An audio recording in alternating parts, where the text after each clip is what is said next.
first few days of the Tulsa Fund. What is it up to right now? I think we're about 9.7 million in 5 days. That's amazing, man. And Yeah, we're still. Seems like Mysonne's having some technical difficulties. Jay, can you hear me? I do hear you. Okay, I'm sorry for the little feedback and everything. I know a lot of people have been asking about the new Tulsa Real Estate Fund. Before we get into that, of course, with the big venture that you're getting in now with this whole platform, tell the audience a little bit about yourself if they don't already know you. Gotcha. So one, appreciate the invite to both of you. And my son's my brother, and we've been on the front line together. Um, and just a real man, real stand-up dude, and that's what I believe we all gotta be. But yeah, just short bio on me. I don't never know if I want to start from the beginning or start now and work my way backwards. So I'll start now. So now my name is Jay Morrison. I just retired the name Mr. Real Estate. That was a common name I went by for about a decade, Mr. Real Estate. I retired it in January here in Atlanta. I put my jersey up in the rafters. Up in the rafters, Yeah. I am the CEO, founder, and fund manager of the Tulsa Real Estate Fund, which is the first ever in history 100% black owned, SEC regulated real estate crowd fund in the country. I'm also the CEO and founder of the Jay Morrison Academy, my online wealth education institute, and co-founder of Easy Funding, where we do small business funding, unsecured, uncollateralized stated income loans for small businesses, amongst other entities and initiatives. I'm a 3-time author, 2-time best-selling author. I am what some call an activist or community leader. I've been a part of several demonstrations throughout the country. My fiance is Ernestine Johnson. We'll be married in about 44 days or so. EJ. Hey, she just left out too. But she and I, along with T.I., shut down the Houston's restaurant here in Atlanta after we were discriminated against. Many of you seen that. I've also been around the country for 3 years doing what's called the corner class, something I coined where I go to the street corners. I was there in the Bronx with Mysonne That's right. with about 300 people on the corner of Fordham Road, where That's I right. teach real estate and wealth education on the corner. And I'll be back this year for another corner class tour in September. So those That's are some of right. the things I've done currently, accomplishments. Run a multi-million-dollar enterprise.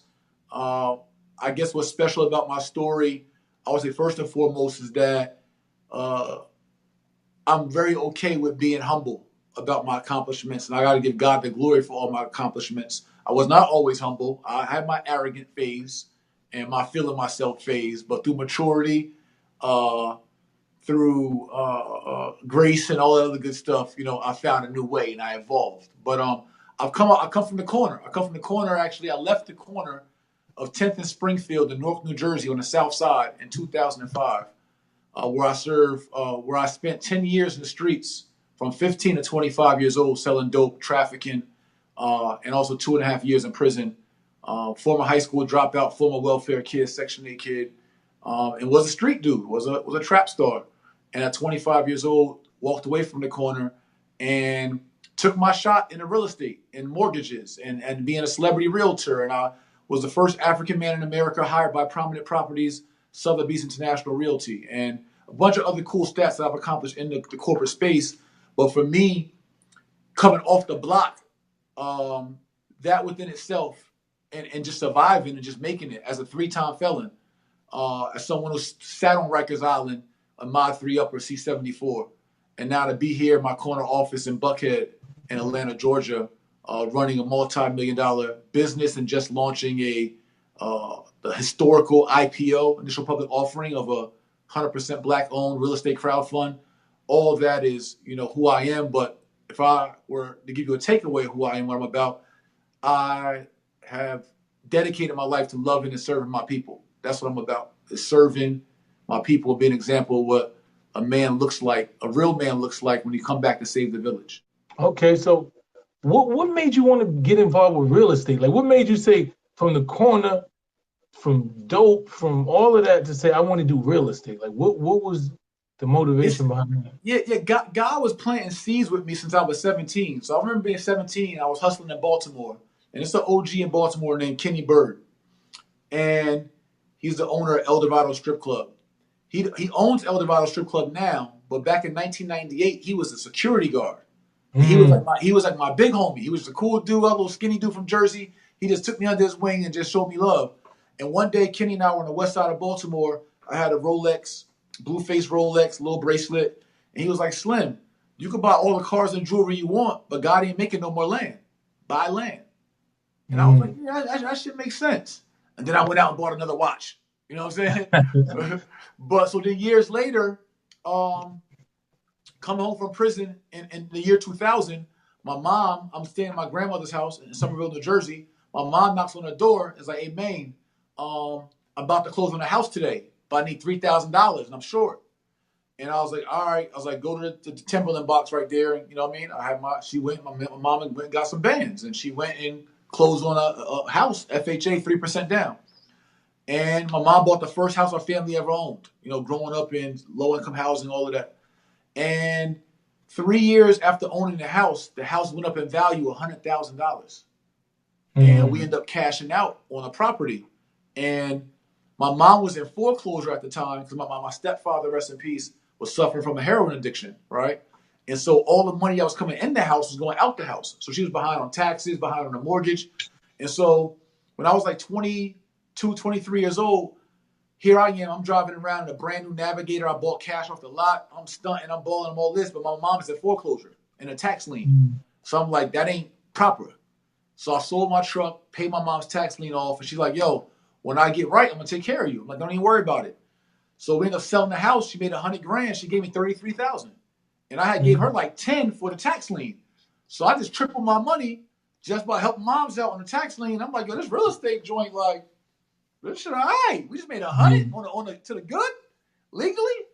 And so those seeds were planted as well as when I was on parole, when I was 22 years old, on his intense supervision parole program. One of my mentors in the parole program referred me to a mortgage company. And for 6 months, I worked at a mortgage company while on parole. And I learned how to be a loan officer, fix credit. I learned a little paperwork stuff. And I made like $6,000 in 1 month just refinancing houses. And that was another little seed. Like, damn, I just made 6 racks pushing papers. Like, this ain't, I ain't got to look over my shoulder. This ain't that bad. So I still was trapping, though. I still was stuck in the streets, but the seeds was planted. Like, there's other opportunities if you pursue them. So fast forward to a day where I'm on 10th in Springfield in Newark, New Jersey. I got bricks of dope. My partner was one of the generals for the Sex, Money, Murder, Bloods. And I'm in the midst of all the bullshit. And I just, at 5 in the morning, we open our shop up. I'm like, yo, I'm 25, about to turn 25 years old. I'm like, yo, where you going to be when you're 30? And I knew I could only picture being dead or in jail. It's like I literally picture myself in a tan suit behind bars or my head leaking on a curb. I literally pictured it. And then I tried to reimagine it, and I couldn't picture nothing else other than being dead or in jail. So I'm like, all right, if you can't even see your own success, why would you stay in the same shit? So I was like, you know what? Cold turkey that day. I had like 4 ounces left. I gave it to my man. I had my trap phone. I was driving down the street, threw it out the window, cracked it. And I was like, yo, I'm going to try this real estate shit. Because I always played around with it. I never like went in. I just played around with it, 1 foot in, 1 foot out, dabble. I was like, yo, I'm going to try this real estate full time. Because what I said to myself is, if you really a hustler can hustle anything. That's a right. drug dealer only can sell drugs. That's a right. hustler can hustle anything. I said, Jay, if you really the man, you should be able to take your same charisma, same energy, same hustle, and go into real estate and tear it up just how you did the block. And that was my challenge to myself. And my first 9 months in real estate game, I went broke. I spent everything I had. I was trying to figure out how to send emails, how to speak properly, how to dress properly. I have no corporate etiquette. I wasn't even ready for that. But before I gave up, because I was about to give up after 9 months because I wasn't making no money. Before I gave up, I made $13,000 that last month. I actually was calling around for prices uptown. I'm like, yo, how much prices right now? And that month I was about to give up, I made $13,000. The next month I made $30,000. 4 months later, I made $93,000 in real estate. And since then, I ain't never looked back. Made my first $1 million in 3 years. That's commendable, brother. So fast forward. So what made you? So we see the real estate, and I know you're a hustler, and I know you got a mind state, and I've been around you. So what made you decide that you wanted to be involved with the movement? Like, what made you say, I want to utilize this for my people. Like, what was your turning point becoming an activist? Yeah, two things. So first, I became an economic activist first. So I Mm-hmm. had this luxurious job as a celebrity realtor on NBC. I did a show on Sundays called NBC Open House NYC. And I also was a real estate expert for the Today Show, while working at Sotheby's. But I had this calling to teach I was thinking about our community and I was doing wealth stats. That's what it was. I was doing research for my first book, Hip Hop to Homeowners. And I was doing research and I saw how the black community, the Africans in America, we were dead last in every single wealth stat, and especially home ownership. And so I was like, well, how can we change that? And I was like, well, I could educate everybody now, but if we teach our youth and our teenagers credit and real estate and everything I learned, we teach them early, they won't make the same mistakes that we made, right? And Mm-hmm. so I wrote my book, Hip Hop to Homeowners, and then I was like, yo, I'm gonna do this in high schools. But I was like, yo, high school kids ain't gonna wanna learn this shit. So I was like, how can I make it fun? So I got with DJ Littleman in Newark, New Jersey, and I did February 10th of 2012. I did a high school assembly called Hip Hop to Homeowners, where I had credit score signs, like 4 greenhouse monopoly signs, had dance contests, and I mixed in music, teaching financial literacy and real estate and credit and FICO scores and all of that. And so at the end of this engagement, an hour-long presentation, first time trying it out the gate, I asked the kids at the end, I was like, 450 kids. I'm on stage with the microphone. I'm like, all right, y'all, let me see what y'all learned. I was like, what's the definition of credit? And I put the mic out, and the kids yelled out, the ability to make payments over time. And like, they all grasped what I taught them in an hour. And I literally shed tears. And I was like, yo, this is crazy. Like, I just taught a whole auditorium of our people something they never would have got in high school, or most of them didn't got until later in life. And That's so I right. did 10 schools my first month and 30 schools the first year, just teaching real estate. And, went on a breakfast club with Angela Yee, who was one of my clients. And then, started building my brand, put stuff out on World Star Hip Hop, positive messages. And so I was an economic activist at that point. And it was like, I wanted to bridge the wealth gap for our people, but I knew nothing about our social or political oppression. I just knew, like, money-wise, we were messed up. I didn't know about COINTELPRO. I didn't know about Jim Crow like that. I didn't know about the 13th Amendment loophole. I didn't know that until I was doing a real estate conference in Las Vegas. I was lecturing in Las Vegas. And during our lunch break, this black woman came up to me, Anelia Wright, and was like, Jay, I know you're a celebrity realtor. You know a lot of people and celebrities. My brother was lynched in Texas. His name is Alfred Wright. And I got chills because 2 nights before that event in Las Vegas, I was at my condo in New Jersey, and I saw Anderson Cooper cover a story of a black man found naked in the woods with his eyes gouged out, teeth missing, ear cut off, right? Mutilated. And I literally got chills in my house and was tearing up. And I met his sister 2 days later in Vegas, and she asked me to participate and bring a light to her brother's case. And so I Mm. flew to Texas and went to my first panel and my first demonstration in Jasper, Texas, in the boonies, redneck territory. And I went and protested and demonstrated with the New Black Panther Party, United Black Front, the Alfred Wright family, and others. And I never felt so invigorated and empowered in my life to where I stood on the front line and stood up for my people and stood up for injustice. And from there, I was hooked. It was a wrap. I identify with that because that's pretty much how it was to me. The first time I was in tears, and then I went to my first march and was like, "Wow, this is where I belong." So I definitely can identify with that. Yep. So fast forward to now. Yep. So where did the idea of the Tulsa Fund come? So one day in 2014, as my following was growing, right, I had an email database of 30,000 people. Instagram followers was getting up there a little bit, 30, 40,000. You know what I mean? I'm like, I wonder how much money in my list. I wonder how many people would actually invest in how I was curious.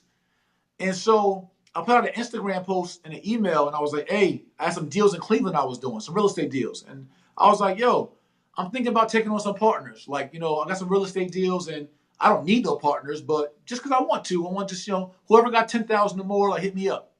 So I didn't know how it was going to happen. I got 88 responses in an hour.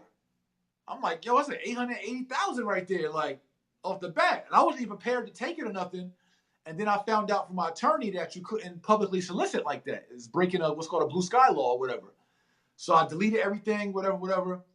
And I was like, well, how do I do that then? How can I leverage my influence to be able to pool dollars to be able to bridge this wealth gap and buy more? Because when I was in real, as I've been in real estate and mortgages and all that, one of the biggest issues in the urban community and why we suffer from gentrification so much is that other communities pull their dollars together, buy up our community, kick us out, and then they own everything because they come together and pull their dollars together. So I was like, well, how can we do that for our community? But I know we don't trust each other, right? So I was like, how can we do it in a way that's transparent, that's trustworthy, and that's regulated? And I started doing a research. This is in 2014. Mind you, the fund just launched not even a week ago. It took 4 years of research and development to me to figure out how to pull it all off and the right regulations and getting the right capital together and the right attorneys and auditors and staff and everything else for us to be able to pull off a regulated, transparent, and sophisticated real estate investment crowd fund for our people.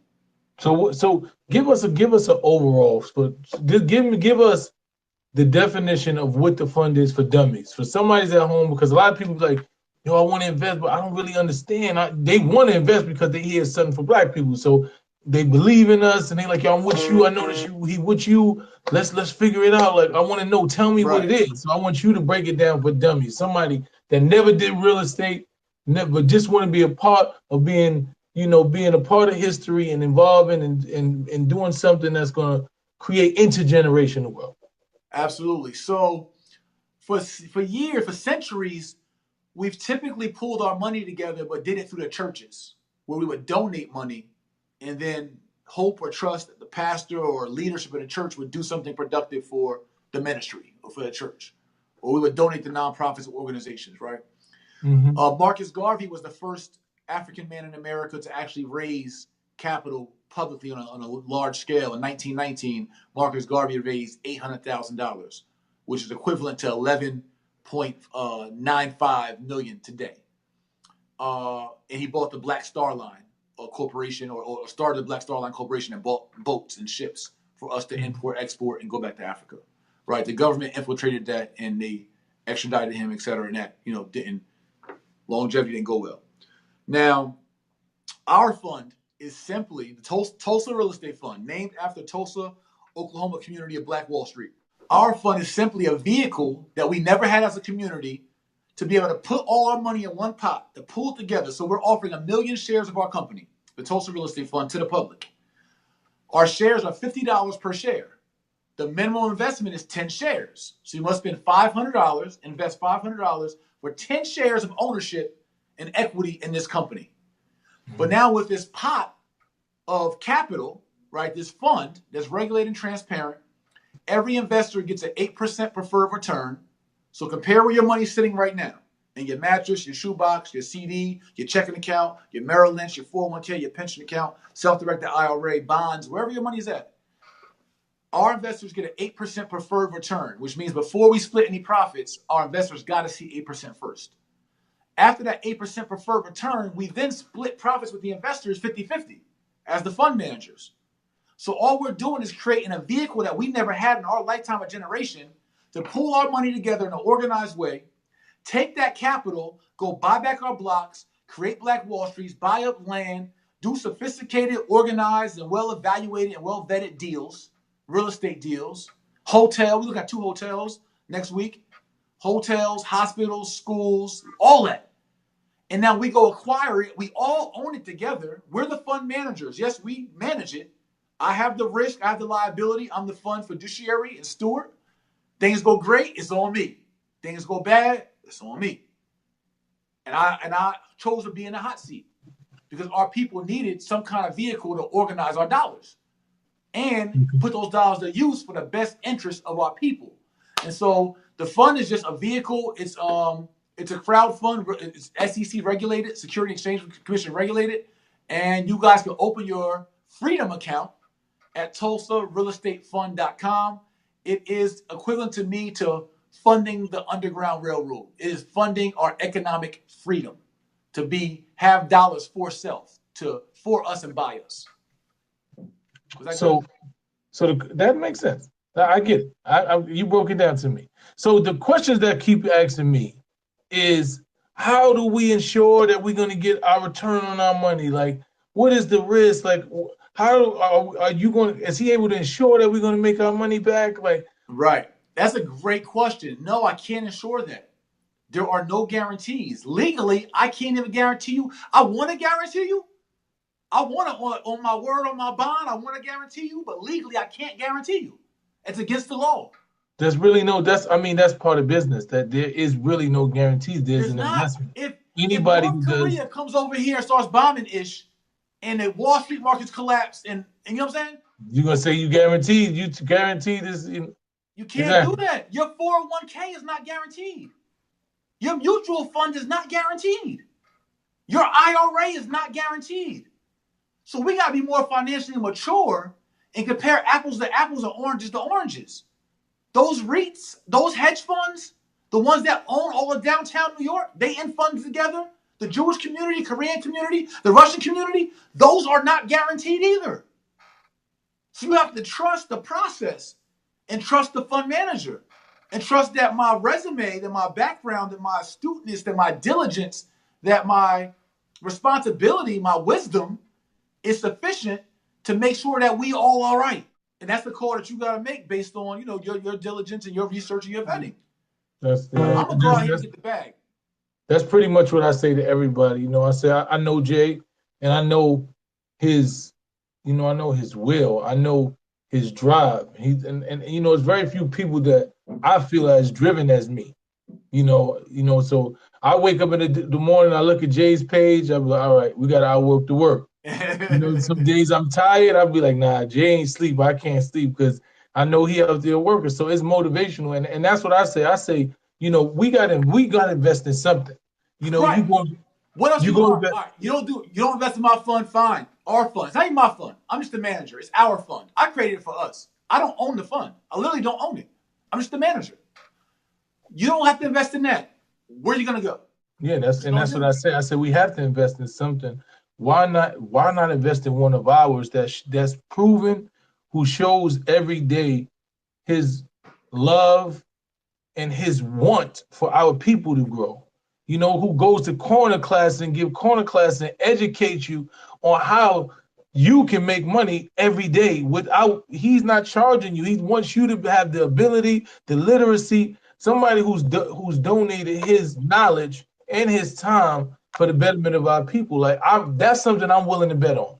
I'm willing to make a bet on that because I see the willingness. I know what it takes to be in this movement. Me personally, understanding what it takes to be on these front lines, to what it takes to stand in front of certain people and say things that are not as, you know, as celebrated, and, you know, to stand with, to go against the status quo, the people who are really making money, and understand that every time you speak about Black empowerment, that you're making it harder for yourself if your people don't support you. Because when you speak about Black empowerment, everybody else is saying to themselves, oh, we can't let them get there. So what you do is you pretty much alienate yourself from the people who are comfortable with us being asleep. So understanding that, this is why I say to myself, I'm willing to make that. Then I'm willing to make that sacrifice to, you know, to invest in that because I believe in that. But for people, listen.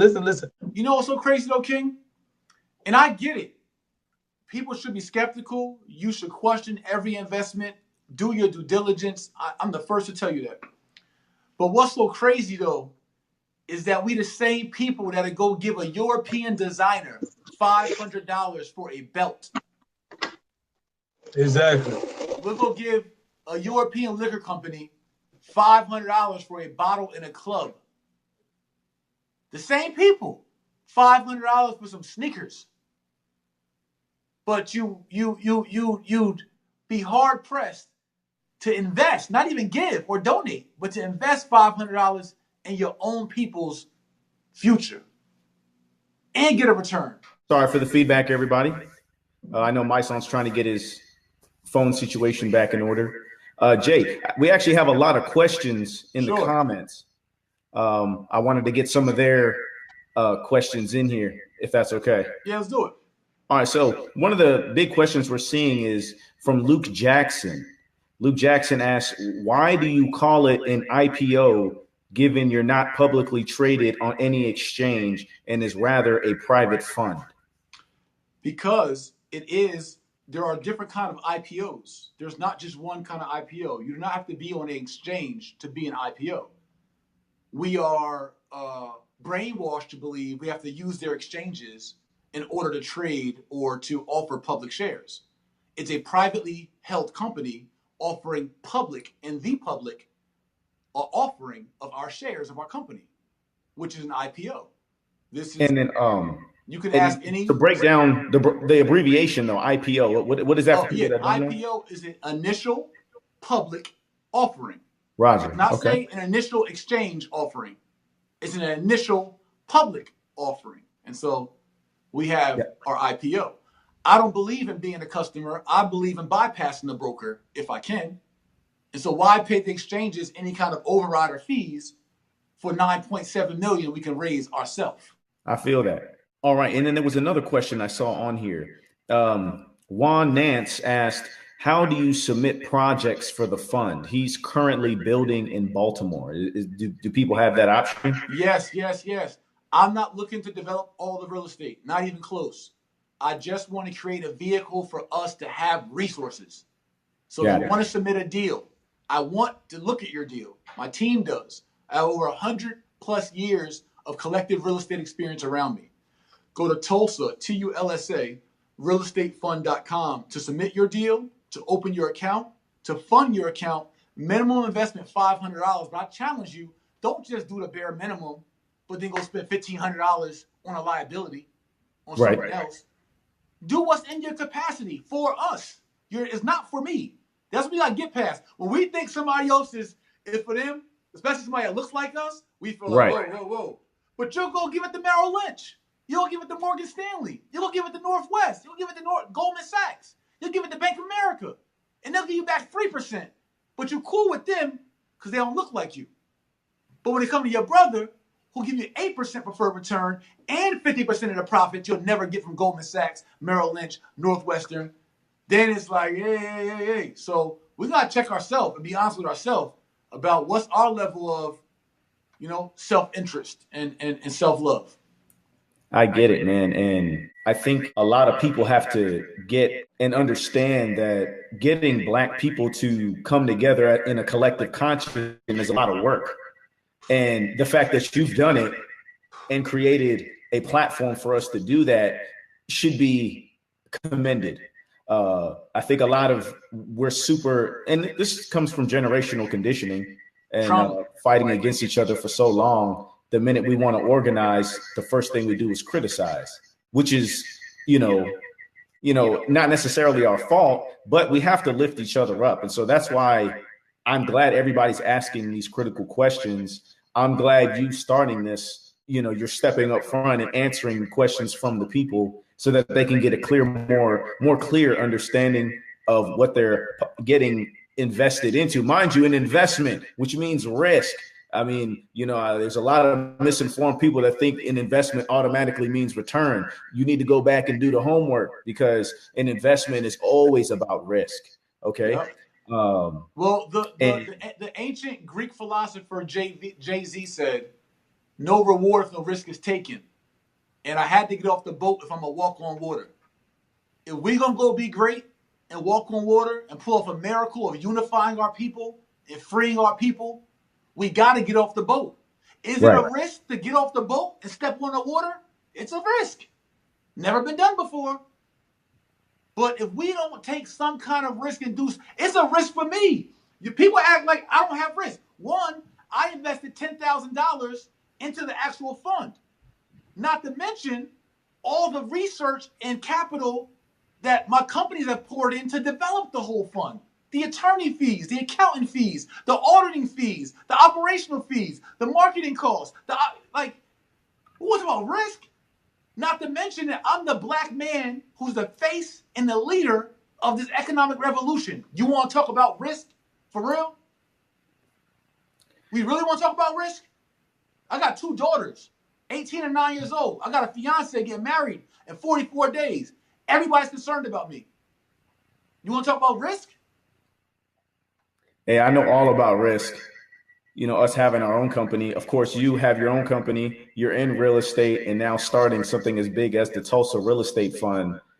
That's a lot of risk. It's easy to talk from the sidelines. Mind you, I'm not criticizing any of the viewers, but I'm just saying, you shouldn't necessarily criticize someone for stepping out front. Nobody's perfect, but if they're setting up a vehicle for us to essentially be successful, you need to commend that. And you should absolutely ask questions for transparency, which is what you're giving the people right now, stepping up here live and giving them answers. All day. Listen, tomorrow we gotta talk tomorrow. Tulsa Talk Thursdays. Every Thursday we take questions. Every Thursday we do live stream and questions. Your brother not going nowhere. On top of that, in September, I'm doing a corner class in 13 cities for free.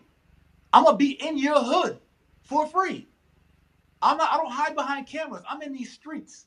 So, transparency, baby. We good. All right, Jay, I'm trying to bring Mysonne back in here. I appreciate you answering those questions. Thank you, sir. Love y'all. All right. You good? Yeah, I'm good. Can you hear me? Yeah, I hear you. I don't know what I missed. I don't know. My phone just overheated for some reason. I'm actually out here with you in Atlanta just to finish doing a big meeting about Keisha Clemens. So, but I was like, I got to make sure I get this interview done. So you got to excuse me on the technical difficulties, but I really know how important this was, and I wanted my audience, because I was getting so many questions, about the Tulsa Fund. I've been promoting it. I've been telling everybody, that they have to be involved in it.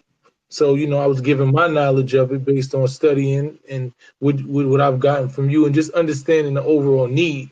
So I just wanted to give you to give you my platform, to give, to silence the critic, to give people because there's always, like you said, man, like we realize when it's one of us, we always dot our own, if somebody would have. You know what's crazy, King? I haven't seen one Caucasian, European, white person. I haven't seen one blog, article, or video from a non-person of African descent criticizing this fund. Of course you won't, because that's how we've been taught, and Not one. It comes from what we've learned, man. It's Jimmy Lynch all over again, and we've learned somehow that the white man's ice is colder, so.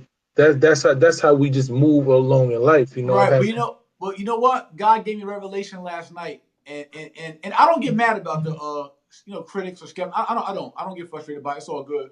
I understand. I get our trauma, but God gave me this revelation last night. It's like, what about the 9,000 people that's like, what's up, though? Exactly.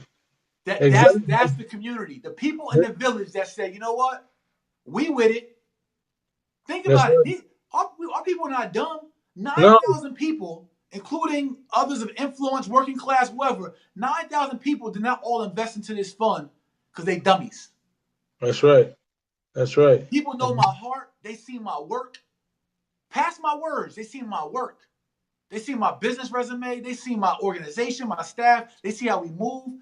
And nevertheless, they want to be free. That's or they right. want to support our freedom. So I'd rather take 9,000 people that want to support our freedom and focus on them than 9 people that got criticism from the sideline who don't have a solution for us. That's right. And a lot of us have that issue. And I'm glad that you're solution based and you look at the bright side. And that's the reason why, I always advocate for you, and I do with you on any level anyway. But I don't know the questions that we asked you, because there are a couple of questions that we had here. So I don't know what feels. Most of them were, they asked, is the question about, is there risk? So we went over that. We covered the whole, is there risk? Yes. Cool. There's risk in everything, right? We covered that. The other one was more about, can they submit real estate deals? That was one. Someone asked, why do we call it an IPO? Because they didn't understand that an IPO is not just when you go to Wall Street and go on the exchanges. So that's something I explained at Vlad TV. That's the same thing, because people are just, misinformed. And that was it. Those are 3 questions. Okay, so there's also another one that people asked. They were saying, okay, based upon the organization, why they want to know, why do the investors get 50% and the managers get 50% when they feel as if the investors are taking most of the risk? In their mind, they're saying, since we putting our money up, Mm-hmm. Why is it that the managers are making as much money as we are when we taking the majority of the risk? I got a couple answers for you. Yes. First, let's go back and ask why we put our money in the bank or in our mutual fund or our 401k or our IRA. You taking the risk. Why is Merrill Lynch giving you back 3% and keeping 97%? That's not a question, but you're not. You see this? That's what I'm saying. You're not the white man, so it's so hypocritical because we don't even. I remember Jay-Z was talking about that. About Tidal and how when he started Tidal, everybody had everything to say, but you don't question Spotify when they give you 2% of what you make. You don't question YouTube where they give you three cents off. Off your music. It's okay then, but no, I'm not even done. That's one more technical. That's not even my best answer, honestly. That's just my little technical answer. That's my little jab. You know what I'm saying? Mm-hmm. As the fund managers, for me to take on this level of scrutiny, liability, exposure, and risk, this is why I said, Mice, you want to talk about risk on your $500 investment, your $5,000 investment, your $50,000 investment, or whatever it may be. Let's talk about the risk that my 9-year-old daughter London and my 18-year-old daughter Anna, that they dad is taking by being the face and a leader of this economic revolution. You want to talk about risk, liability, exposure, where one thing go wrong? And you also got to talk about the work that you put into even formulating. It's like, bro, 4 years of work, of focus, of effort, of energy, of treasure. Mm-hmm. Taking my talent and resources of my other companies. All of that. I believe in fair exchange, no robbery. I don't want to rob the people, but y'all want to rob me? And people act like they're like, oh, Jay Morrison get the money. King, I got a staff of like 40 people. I have a whole operation. The attorney alone was 50 grand. Over 50 grand. So like, are y'all counting the auditor bills? Are you counting the accountant bills, the treasurer bills, the third-party administrator bills, the operational bills, the marketing bills, the digital marketing bills, the lights, the lease, the mortgage? So it's like, why does the fund get a 5.5% management fee and 50% of the profits? So the fund itself can be profitable and create more funds and keep the lights on and thrive. Yeah, we want to thrive too. That's right. And so we can protect our investments. Well, how are you going to protect the investments? You know what happened to Black Wall Street? They bombed it, they burned it. How are you going to protect this? How protect that? As in our fund, this first ever in history, Black-owned fund named after Black Wall Street that was bombed and burned down on June 1st of 1921, we got to protect the fund. Protection cost. Cyber protection, executive protection. We have risk and liabilities that no other fund or no fund manager in this country has to face. You talking about somebody that shut down one of the major restaurant chains in America. Talking about somebody that stood in the front line and led marches in the Freddie Gray uprising, Alton Sterling, Alfred Wright. You're talking about someone that has wrote a book called The Solution, How Africans in America Achieve Unity, Justice, and Repair. Someone that's behind the scenes organizing the Black Vote Day, created an African-American repair curriculum. Like, I'm a freedom fighter. I'm a liberator. On the front line, risking it all, super exposed. There's so many things that can go wrong that not even my fault, but that can all point back on me. So you want to talk about risk? I'm risking my freedom and my life to free my people. What's that worth? That's a lot. I mean, I get it. But I have to ask I'm saying to them, I know you get it. Exactly. That's why I just got to ask the questions that I ask to me, because every time they come to me, I'll say I'm gonna ask him so he can explain to you. Because I'm talking for you and I'm giving my point of view. But I said let you hear from the horse's mouth so he can explain to you in detail.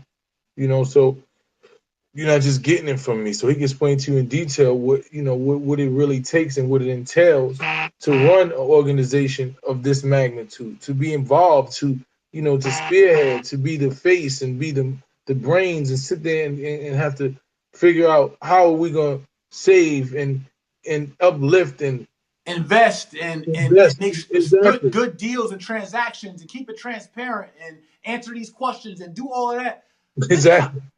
I have other organizations that got to get run too.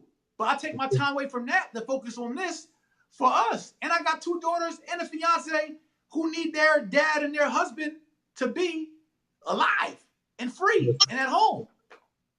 I get it, King. Believe me, I get it. We're Okay, doing it so for us. This I is know. our thing. That's right. What's the better vehicle that we have? Bank of That's America? right. That's right. So another question that they ask, they want to know, like, what do you plan to do with the first 10 million? What is your first acquisition going to look like? What is what is one of your plans to do with that? I told Tamika yesterday, I said, Meek, I said, listen, everybody, what people got to understand is, I told you my story at the beginning of this. I come from real estate. I managed 2 mortgage companies. I built a multi-million-dollar real estate portfolio by the age of 28. I've been a realtor for Sotheby's, Caldwell Banker, Keller Williams, 2021. Owned apartment buildings, commercial property, residential property, built homes. So the real estate part, this is the fun part. This is the easy part. Mm-hmm. This is the easy part. So we have a couple hotels, a couple local hotels that we're vetting. Mm-hmm. 2, we have an historical project that we are vetting in downtown Atlanta. I don't want to get too much detail about that. We're going to Tulsa, Oklahoma next week, and we have some subdivision opportunities in Tulsa, Oklahoma.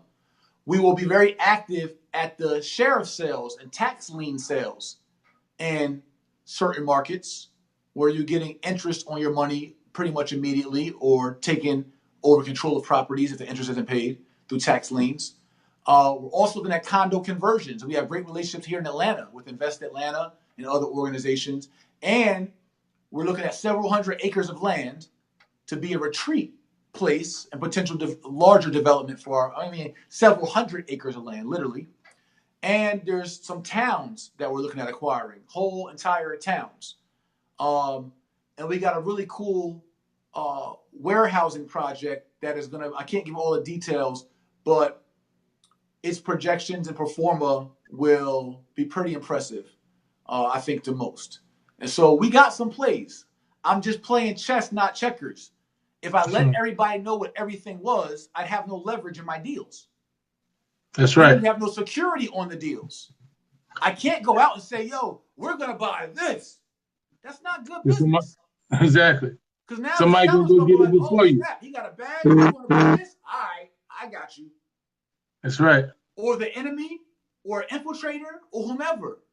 So understand, as the fund manager, the fiduciary, the steward, I'm being smart. I'm being wise for us. Makes sense. Okay, so listen. I know you've been here for a long time, and we've had you on. And I once again, I want to apologize for the technical difficulty. All good. But you still were able to navigate through it. Shout out to my boy Phil, who held us down. And that's what my team does. We hold each other down.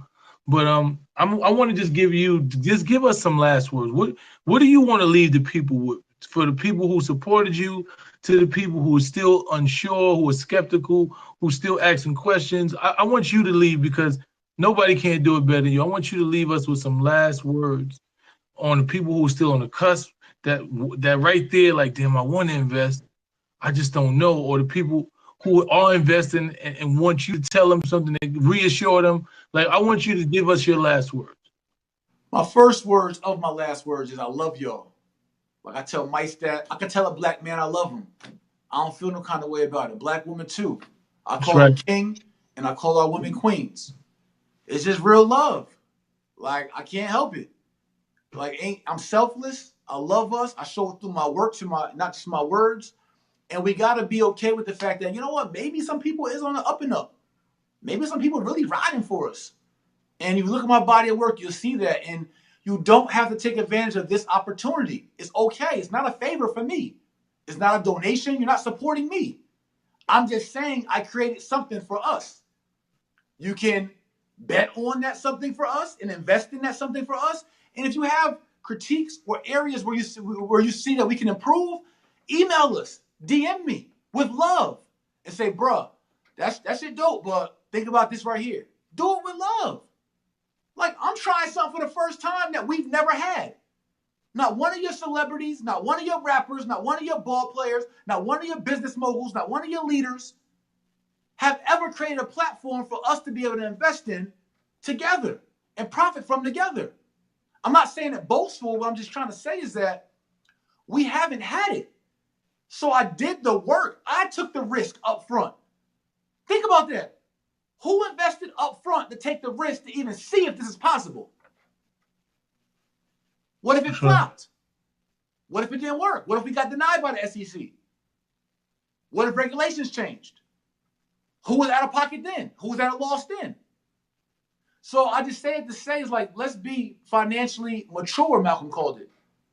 Malcolm said we're economically exploited. We're economically exploited because we're economically ignorant.